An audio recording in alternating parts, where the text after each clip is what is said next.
Hello, Carol Taylor-Kearney here at Powell Arts, and I am with the wonderful artist, Robin Brownfield, and her three remarkable artworks. Robin, can you tell us a little something about these pieces? Okay, yes. Well, the first two, black bears with moose, and black bears, which I named Bear Cabin. And the reason I did was when I made these, I was actually trying to decorate my son's room after he moved out. Oh. And I thought this would be a nice theme, like a cabin in the woods with bears and moose and other animals. Decorating the room, the empty room that my son no longer was in. So these have actually been sitting in a room that's empty 99% of the time. Oh. So I thought maybe it's time to bring them into the world so that other people see what's been hidden upstairs.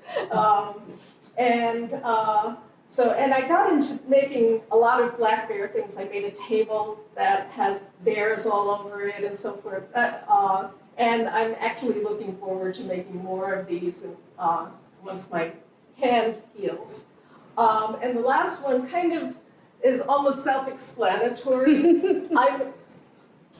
Well, he's kind of like a black bear, too. He's kind of like a black bear too, and he's, his house is more like a McMansion in the woods, but it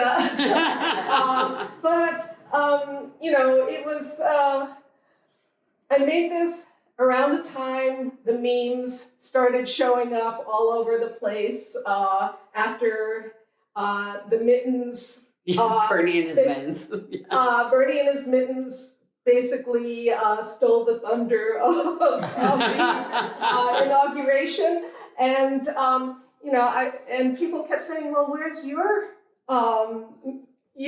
Bernie picture?" They wanted me to make a mosaic of it. And I'm very easily suggestible. So I thought, okay, that might be fun, but I couldn't figure out where to put him. And then I figured, since he's showing up all over the place, I'll just have him on the world. I love it. And I love that you chose it in a sea of purple. Right. Oh, yeah. I just thought visually that was... Yeah, it really made nice. all the gray popped, and yet Right. it keeps it warm, him back within it. Right. So, I actually have had this in my living room for the last 2 years. And I thought it's time to debut him to the world. So.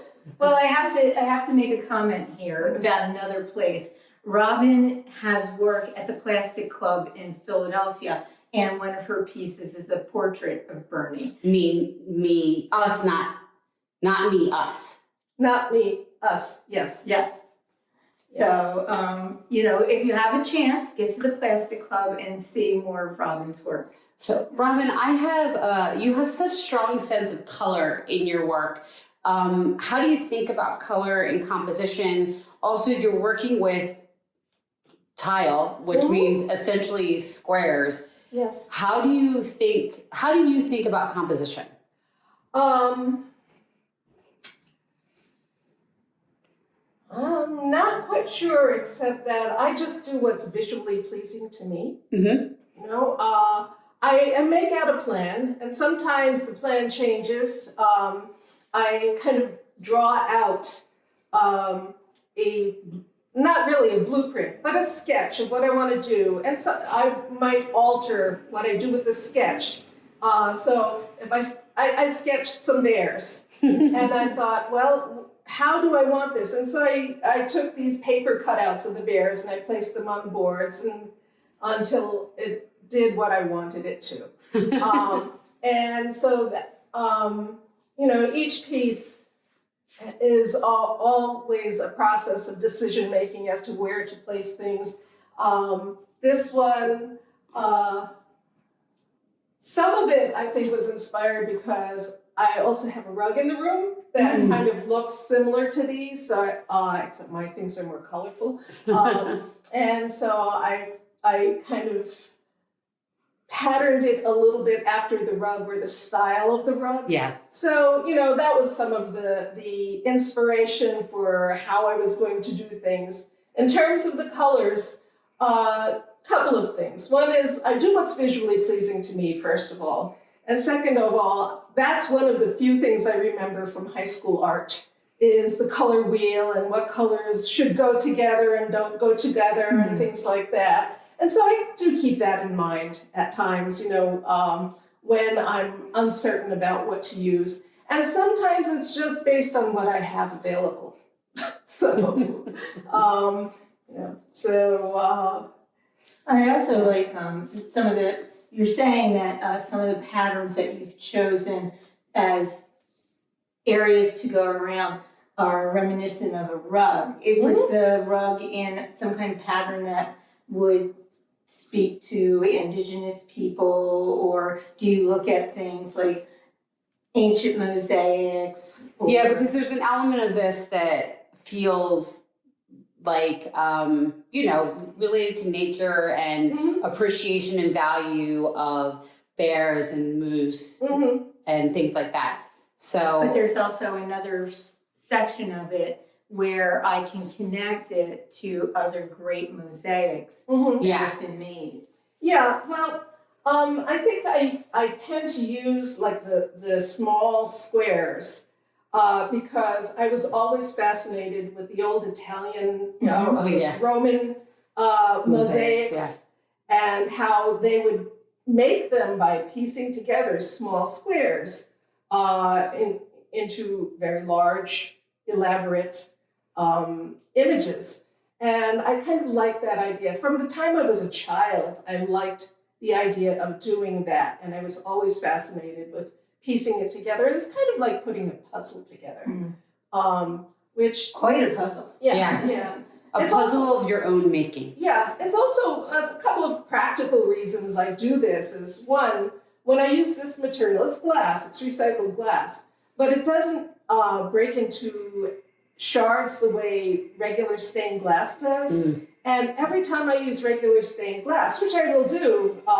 We had another for piece by different you that had. Yeah, I wear protective gloves, and shards always pierce through the gloves, and I end up with blood all over my hands while I'm making them. So these are less bloody pieces, because it's easier for me to work with. I have a severely arthritic hand, which I just had surgery on not long ago. And I can't really cut them with this hand right now, but these are easier to cut than most materials. And because they're small, I didn't have to worry about doing a whole lot of refined cutting. So there's, some of this has to do with my own disability. Yeah. So I'm using what I have the way I can use it. I think that's something that we hear a lot from artists is that you have to work with what you have. And so I love that you are taking this as a way to be adaptable to what you can do. Right. I also love some of the ways that you show anatomy, because this could be what appears to be a silhouette, but when you get in, you start to look. I can literally see that this is the shoulder, and you've cut it so beautifully in order to make that little piece of musculature that goes down to the. You're very conscious of the line. Yeah. Even in Bernie, take a look at You can see the lines of the pants and so forth. Yeah. And I do that. I often use grout. The space between the tiles to highlight certain things. And, it could be, the delineation of the pants on Bernie. Yeah. Or, on faces.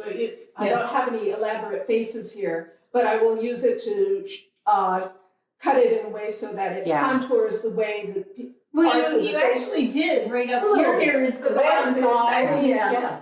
So we had a piece from Robin called Joy, Sharing Joy. And each of it was a bird and a person in a hat, and I'll put a little picture of it in this video. And you do exactly that. You really, you create lines of the face, and each of the birds has, you can see the delineation of the wings. It's really fascinating how you work with the tiles to create line and things like that. Yeah, even the the beautiful use of color. We know this is a leaf that is going towards its redness. And yet we can still see that at one time it was a green leaf, and you recall all those things to our brains as we look at each one of these. Yeah. So they're really beautiful. You have to see them in person.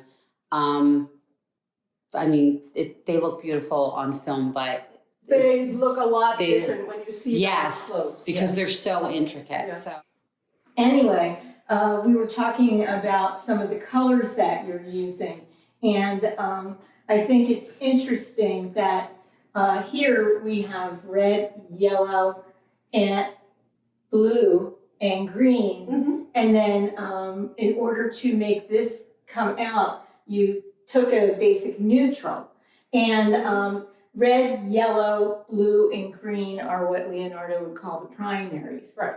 And so I think, like, instead of trying to force this into blue, you went and did that little step off. And you do that in a lot of ways throughout your work. I just, it creates something unexpected. Right. Like this wonderful blue against the purple. And right here we see a little bit of suggestion of where he is.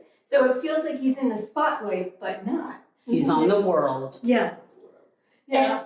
And you do that in every piece. I'm not going to walk through your artwork. Yeah, that's okay.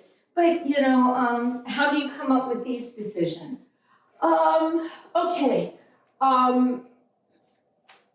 The darker red and the turquoise and the black, I have a lot of Native American jewelry and so forth, and those are the colors that they come in. And I thought that would kind of be a neat color scheme for this too, is to bring in both colors from nature, you know, being in the woods and so forth, but also have, as you brought up earlier, sort of a more indigenous art kind of theme. Earthier colors. Earthier colors. Yeah. Things that you would see. This would, turquoise exists in nature. Yeah. This color exists in nature. Clay. Right, exactly. You know, and I just kind of wanted to have it be colorful, but still elicit kind of the idea that this is all part of nature. Yeah. You know? It does almost look like woven tapestry in that way, too.